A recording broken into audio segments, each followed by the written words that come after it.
All right, so I told you last week we were going to get into some real comfortable conversation about slavery in Scripture and how it appears that God looked upon it. So I'm going to get into 3 videos tonight, and one of them may be extremely short. We'll see. Anyway, so watch for it. This is one of 3.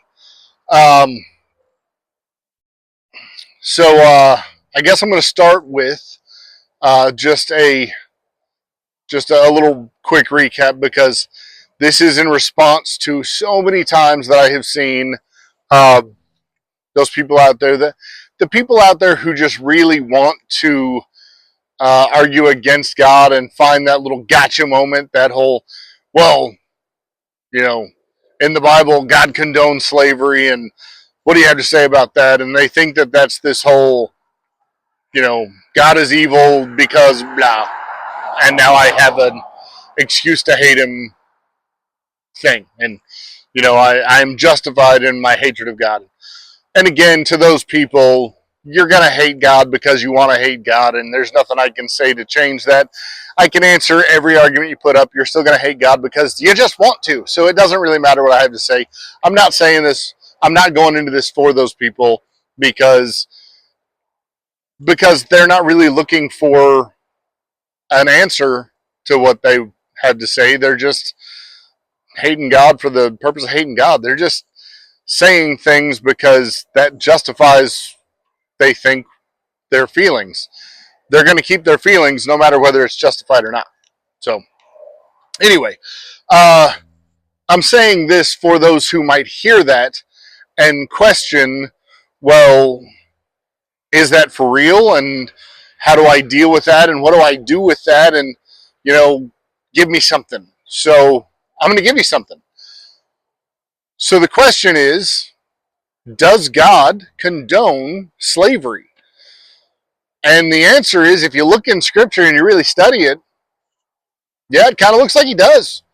At least in the Old Testament, where he's handing out the Mosaic Law.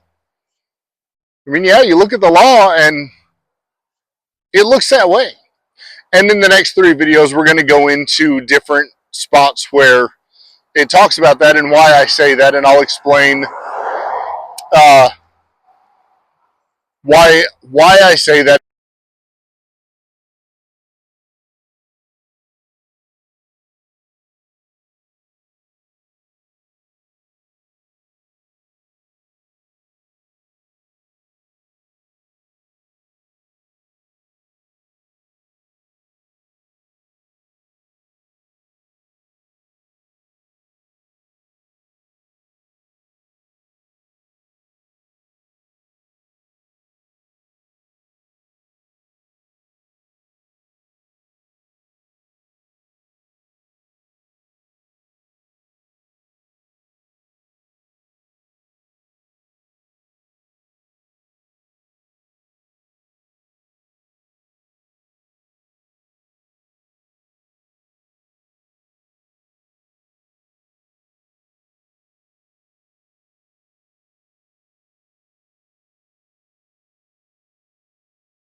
Where the argument comes from and all that. So if you look into Leviticus chapter 25, starting around verse 39, you look at what God has to say about taking Israelite slaves, or rather Israelites who fall into poverty and sell themselves to other Israelites as slaves. Hebrews, Israelites, Hebrews, they're interchangeable. Hebrews who sell themselves as slaves to their fellow Hebrews, and how they're supposed to treat each other. And it's very specific, and basically, to try and break it down and shorten it as much as I can,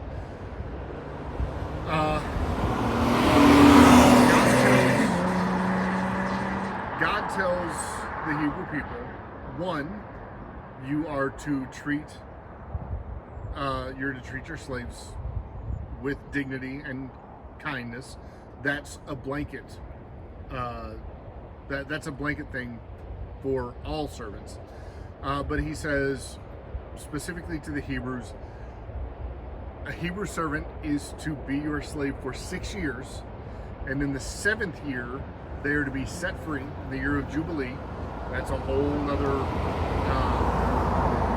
That's a whole nother study. In the year of Jubilee, they're to be set free. Not just set free, but you are to bless them as the Lord has blessed you, and to send them away with goods, with money, or with stuff. So you don't send them away empty-handed. If they come in with a wife and children, you send them out with the wife and children. If they come in without wife and children, you send them out without wife and children. But you send them out in the 7th year. Their debt's paid.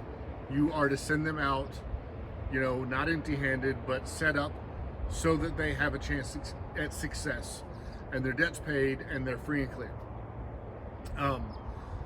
And only if that Hebrew decides, hey, you know what? I am better off with you than I ever was on my own. I'm going to do far better as your servant than I ever would out trying to make it on my own. If that servant decides that you are a better option than freedom, then you are to take them in front of the judges, put it all through their ear. That's part of my testimony, but again, another time. But you are to put it all through their ear in front of the judges, and then that man becomes, or woman, becomes your servant for life, but only by choice. So that was kind of how a very brief, very superficial look at how Hebrew servitude worked within the Hebrew community. Hebrew to Hebrew servitude. So that's how they were to treat each other when they took servants amongst themselves. It was a 6-year stint, 7th year you were free, and you not only went free, but you were to be set up and blessed by your master